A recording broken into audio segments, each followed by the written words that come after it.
ikaw para may puwan.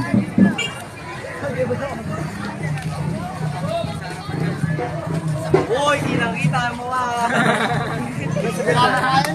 Ano ka kayo sa FB? Nakikita niyo to sa FB.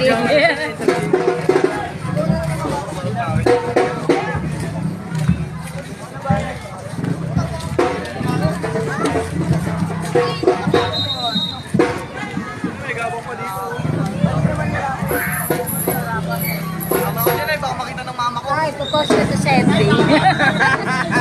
Ay, naniniwala ka ba ang kapangyarihan ng salita ng Diyos? Oo, tama, tama. Shoutout sa mama ko, nasa TV na ako. Nay, malapit na mahablo yung cellphone mo.